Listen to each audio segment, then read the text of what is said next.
Assalamualaikum warahmatullahi wabarakatuh. Saya Abdul Rafi Bakti Kusuma dengan NPM 193106001. Jadi di sini saya akan menjelaskan biografi tentang Alfred Adler. Nah, siapakah dia? Dia adalah seorang psikolog sekaligus dokter, terapis dan pendiri psikolog individual. Nah, ia itu disebut sebagai pendiri psikologi individual karena ia adalah orang pertama yang melakukan penelitian dan penekanan tentang kepribadian individu. Tak hanya itu, beliau juga memperkenalkan istilah inferiority feeling atau yang lebih dikenal dengan nama kompleks inferioritas. Sehingga bukan hal aneh bila namanya masuk ke dalam jajaran tokoh yang sangat berjasa dalam dunia psikologi, khususnya psikologi individu. Nah, beliau sendiri lahir pada tanggal 7 Februari 1870 di Austria dan meninggal dunia pada tanggal 28 Mei 1937 di Aberdeen, Skotlandia. Jadi selama masa hidupnya ini beliau sudah banyak melakukan penelitian gitu. Nah, penelitian-penelitian ini umumnya mengenai psikologi individu. Nah, kemudian untuk perjalanan karir beliau ada yang sedikit unik nih. Jadi mungkin kamu berpikir bahwa beliau itu memulai karirnya menjadi seorang psikolog ya, mengingat beliau terkenal sebagai salah satu tokoh dan bapak psikologi dunia. Namun, apakah kamu tahu kalau beliau itu tidak memulai karirnya sebagai seorang psikolog, melainkan sebagai dokter spesialis mata. Nah, dari dokter spesialis mata, beliau melanjutkan perjalanan karirnya menjadi seorang dokter umum. Baru kemudian pada tahun 1910, beliau dipercaya untuk menjadi pemimpin atau presiden dari Vienna Psychoanalytic Society. Jadi, ini adalah sebuah komunitas yang membantu mengenai psychoanalytic dari masyarakat.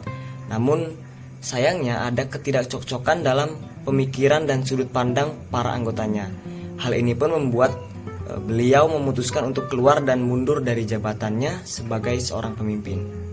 Akan tetapi, perjalanan seorang Alfred Adler ini tidak hanya sampai di situ.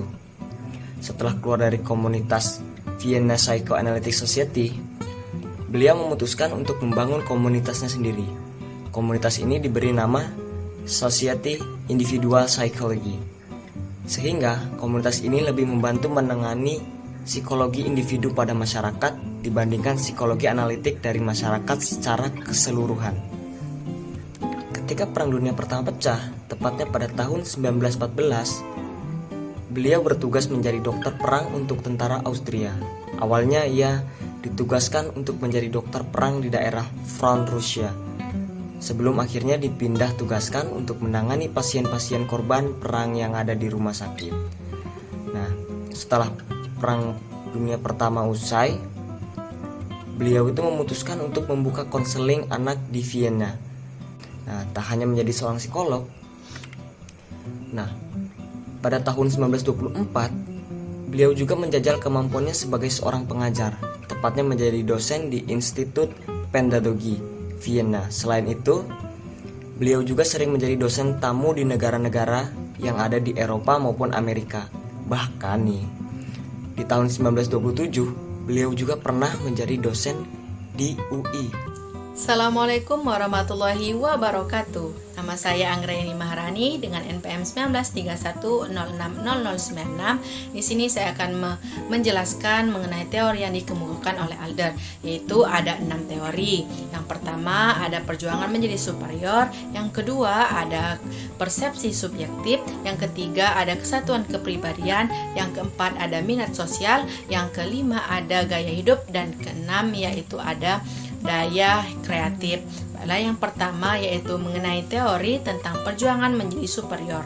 Nah, prinsip pertama dari teori Adler ini ialah kekuatan dinamis di balik perilaku manusia, yaitu untuk berjuang untuk meraih keberhasilan atau superioritas. Nah, psikologi individual ini mengajarkan bahwa setiap orang itu memulai hidupnya dengan kelemahan fisik yang memunculkan perasaan inferior. Nah, perasaan yang memotivasi seseorang untuk berjuang lebih meraih superioritas atau keberhasilan. Apa yang dia inginkan dapat terwujud gitu.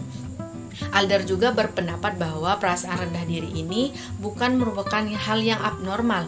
Mengapa demikian? Karena di bawah keadaan normal ini, perasaan rendah diri merupakan kekuatan penggerak yang sangat besar. Nah, dengan kata lain, jika manusia ditekan oleh keinginan untuk mengatasi rendah diri dengan keinginan menjadi superior ini, usaha tersebut dapat dikatakan kompensasi. Nah, superioritas ini adalah perjuangan ke arah kesempurnaan atau dorongan yang sangat kuat dan untuk ke atas gitu.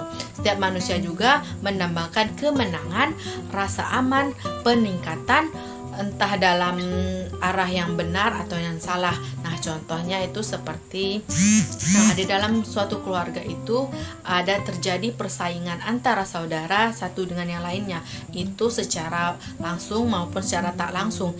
Nah itu menunjukkan dominasi pengaruh siapa yang paling berkuasa atau dari siapa yang paling berpengaruh dalam keluarganya itu. Orang itu dapat melakukan hal apapun untuk berada pada satu langkah ke depan atau satu langkah lebih maju dari saudaranya yang lainnya. Yang kedua itu ada tentang persepsi subjektif. Nah, prinsip Adler ini yang kedua ini yaitu persepsi subjektif seseorang untuk membentuk perilaku dan kepribadian mereka. Nah, manusia berjuang meraih keunggulan atau keberhasilan untuk mengganti perasaan inferiornya. Nah, akan tetapi sikap juang mereka itu tidak ditentukan oleh kenyataan, namun persepsi dari subjektif mereka akan kenyataan itu, yaitu oleh fiksi mereka atau harapan pada masa depannya. Nah, fiksi kita yang paling penting itu adalah tujuan meraih superioritas atau keberhasilan. Nah, tujuan yang kita ciptakan di awal kehidupan dan mungkin tidak dipahami dengan jelas. Nah, tujuan akhir yang fiksional dan subjektif ini itu menuntun gaya hidup kita dan menyatukan kepribadian kita. Nah, contohnya itu tentang kepercayaan kepada Tuhan yang memberi imbalan kepada orang yang berbuat baik dengan orang yang berbuat jahat. Nah, kepercayaan seperti itu menuntun kehidupan sehari-hari jutaan manusia dan membantu pembentukan tindakan-tindakan dari mereka. Yang ketiga itu ada kesatuan kepribadian. Nah, psikologi individual ini menekankan pada satu sasaran dan berfungsi untuk mencapai satu tujuan. Nah, Adler ini mengenali beberapa cara di mana keseluruhan diri manusia itu berfungsi dengan kesatuan dan konsistensi. Nah, cara yang pertama itu disebutnya sebagai bahasa organ. Nah, Adler ini mengemukakan ide tentang inferioritas organ tubuh dan kompensasi yang berlebihan, bahwa yang menentukan letak gangguan tertentu itu ada inferioritas dasar pada bagian itu. Nah, suatu inferioritas ini yang timbul karena hereditas maupun karena suatu kelainan dalam perkembangan. Nah, selanjutnya ia mengamati bahwa orang yang mempunyai organ yang cacat seringkali berusaha mengkompensasikan kelemahan itu. Nah, contoh ini menyatu adalah keserasian antara tindakan sadar dan tindakan yang tak sadar. Nah, Adler ini mendefinisikan ketidaksadaran sebagai bagian dari tujuan yang tidak dirumuskan dengan jelas atau tidak dipahami secara utuh oleh seseorang. Nah, contohnya itu seperti dari kecil saya itu terbiasa untuk ke kamar mandi dahulu sebelum tidur. Nah, namun karena semasa kecil itu saya dibiasakan untuk buang air kecil dahulu. Nah, kebetulan sewaktu saya kecil itu saya takut dengan hal-hal yang gaib gitu. Nah, seakan-akan saya itu takut ada sesuatu yang muncul di belakang saya. Nah, namun semua itu sebenarnya ada keinginan untuk mencapai tujuan, bahwa keinginan saya itu harus dituruti, termasuk dalam meminta ditemani ke kamar mandi walaupun dalam keadaan orang tua saya lelah tertidur.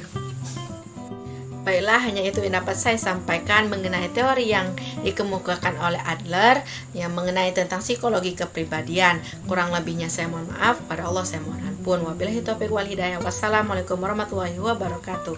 Baiklah, materi selanjutnya akan dilanjutkan oleh teman saya. Saya Depianti, NPM 1931060086. Saya akan menjelaskan tentang prinsip teori Adrel yang keempat, yaitu minat sosial. Prinsip Adrel yang keempat adalah nilai dari semua aktivitas manusia harus dilihat dari sudut pandang minat sosial. Minat sosial adalah kondisi alamiah dari manusia dan bahan perekat yang mengikat masyarakat bersama-sama. Jadi, minat sosial dinyatakan sebagai suatu keharusan untuk melestarikan umat manusia. Sumber minat sosial itu berakar dari potensi dalam setiap orang, namun harus dikembangkan sebelum bisa digunakan sebagai lifestyle yang bermanfaat. Nah, minat sosial ini bersumber dari hubungan ibu dan anak serta lingkungan sosial selama bulan-bulan pertama masa kanak-kanak. Setelah 5 tahun, efek dari keturunan akan digantikan oleh kekuatan lingkungan sosial dan membentuk hampir setiap aspek kepribadian anak.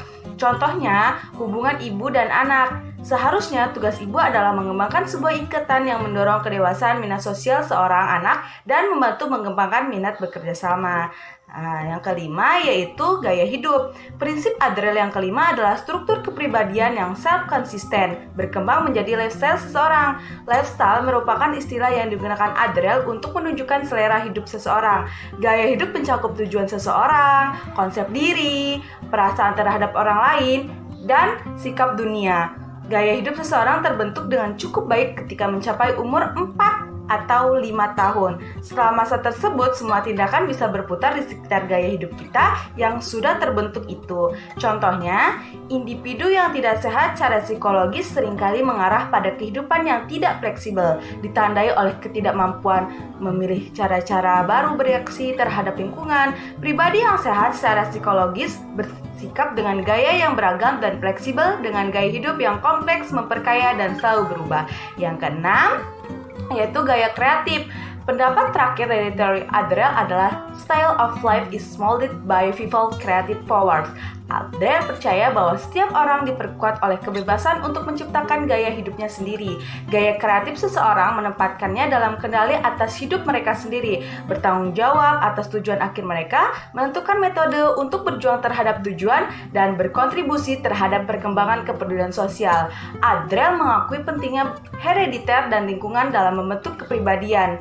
Nah, manusia melampaui produk herediter dan lingkungan, mereka adalah ciptaan yang kreatif yang tidak hanya bereaksi terhadap lingkungan tertentu, juga bertindak di dalamnya dan menyebabkan lingkungan bereaksi terhadap mereka. Contohnya, manusia adalah seniman bagi dirinya.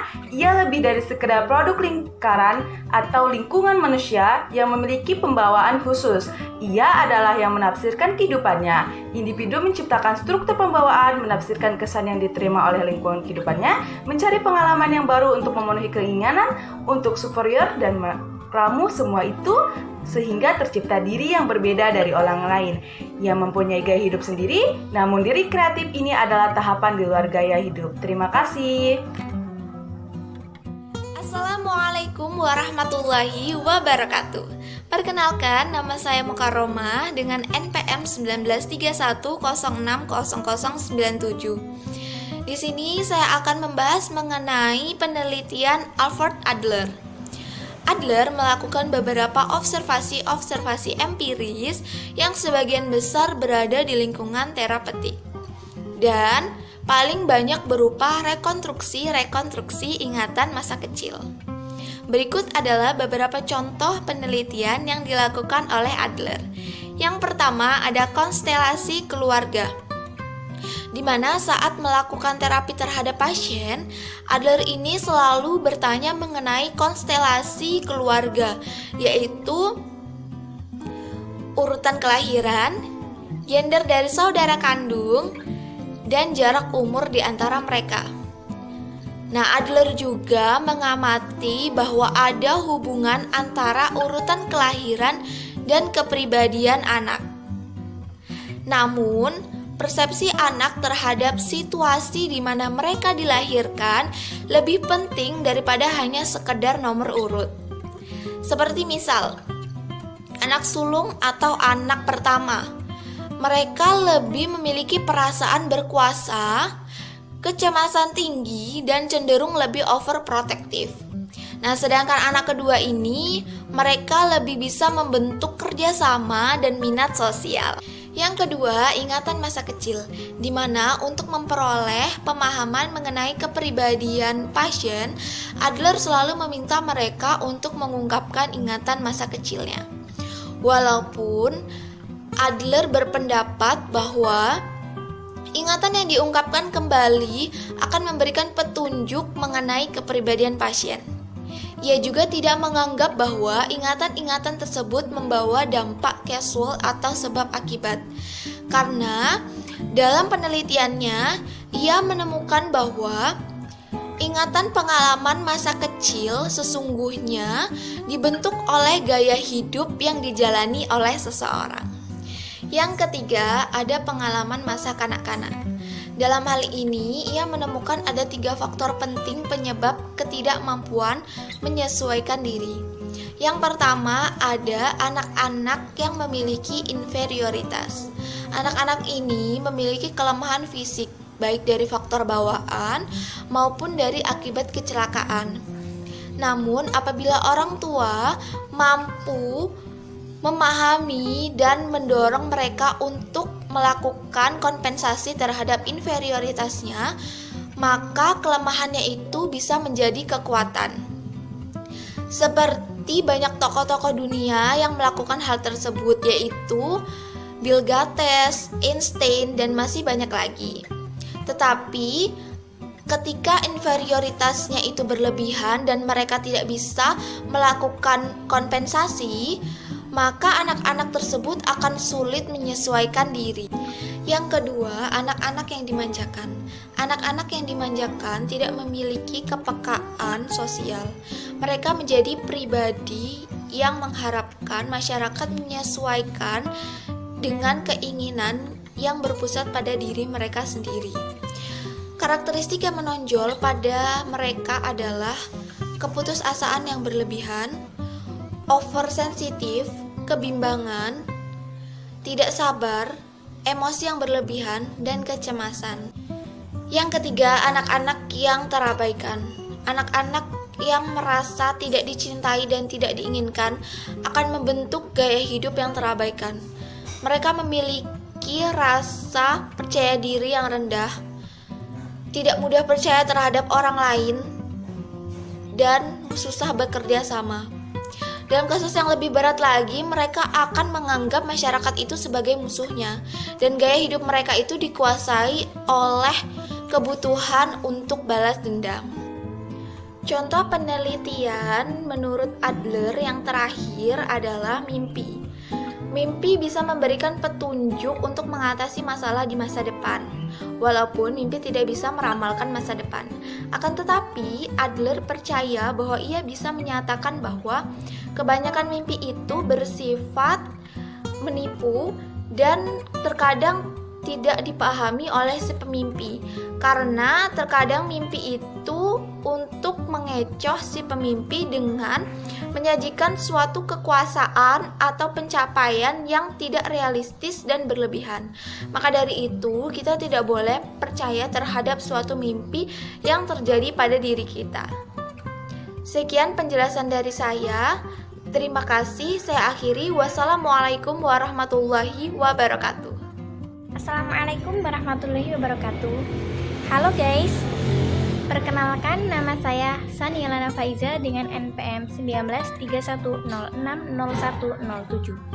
Di sini saya akan menjelaskan mengenai psikoterapi Adler dan kesimpulan dari seluruh materi. Pertama-tama yang akan dibahas adalah psikoterapi Adler.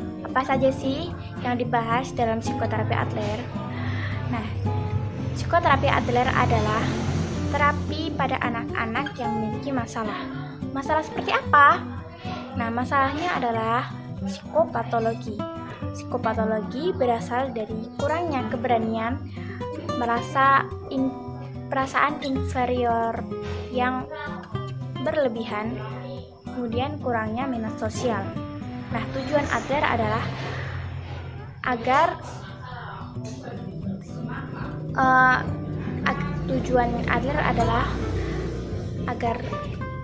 meningkatkan keberanian, mengecilkan inferior yang berlebihan, kemudian mengembangkan minat sosial pada anak. Akan tetapi, tugas ini cukup sulit untuk dilakukan karena anak-anak tuh biasanya ini loh zona saya nggak mau berubah, ya ini diri saya. Nah, ketika mereka sudah merasa seperti itu, maka ketika dihadapkan oleh perubahan, mereka otomatis akan menolaknya. Nah, untuk mengatasi penolakan ini, Adler mengatasinya dengan terkadang memberikan pertanyaan, apakah yang Anda lakukan apabila saya menyembuhkan Anda sesegera mungkin? Dan secara otomatis mereka akan berpikir, oh iya ya, kenapa enggak menerima saja?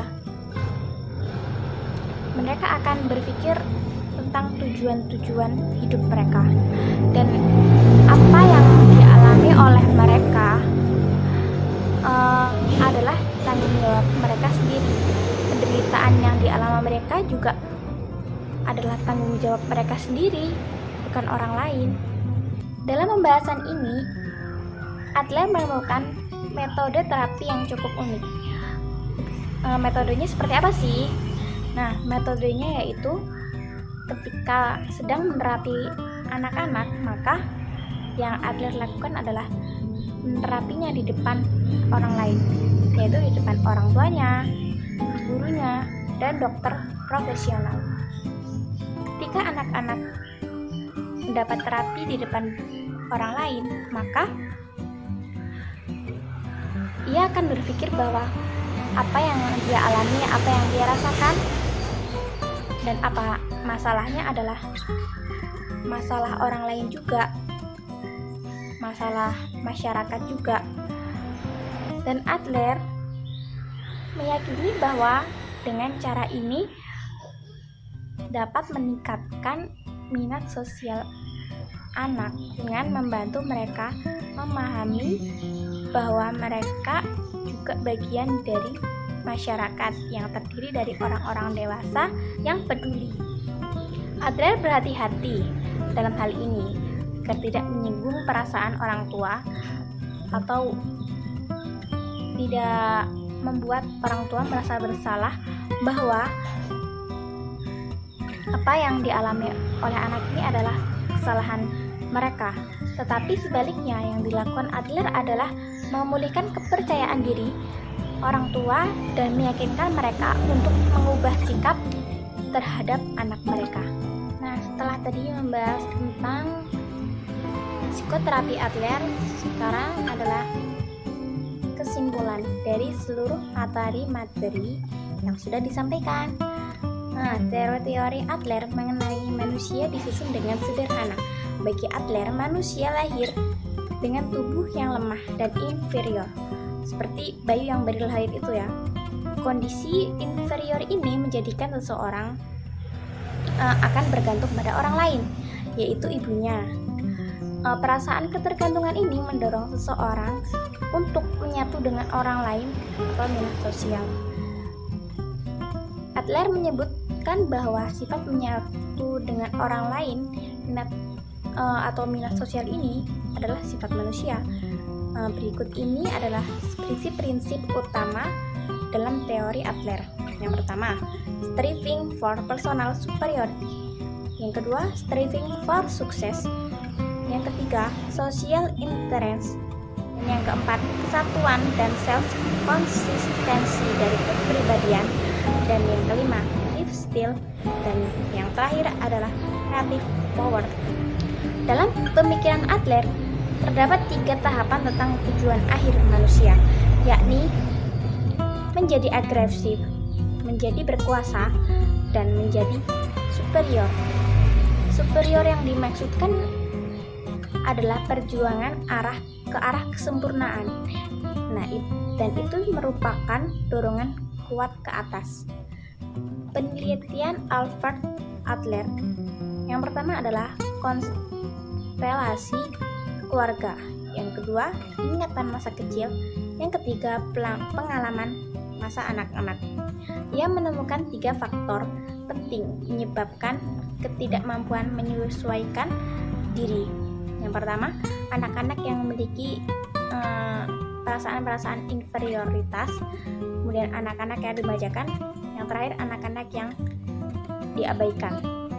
Yang keempat, mimpi, dan yang kelima, psikoterapi tadi yang saya sudah jelaskan. Ada 3 hal yang membuat Adler tidak seterkenal Freud dan Carl Jung, meskipun teori-teorinya berpengaruh besar pada teoritikus selanjutnya. Yang pertama, Adler tidak mendirikan sebuah organisasi untuk mengembangkan teorinya. Dan yang kedua, Adler bukanlah penulis yang berbakat, dan buku-bukunya itu berasal dari kumpulan-kumpulan teori Adler yang dikumpulkan oleh beberapa editor. Yang ketiga, banyak pandangan Adler yang tertulis dari karya teoritikus selanjutnya, yang kemudian teori itu tuh tidak menggunakan nama Adler lagi. Sekian penjelasan dari saya. Bila banyak kesalahan, saya mohon maaf. Saya akhiri. Wassalamualaikum warahmatullahi wabarakatuh.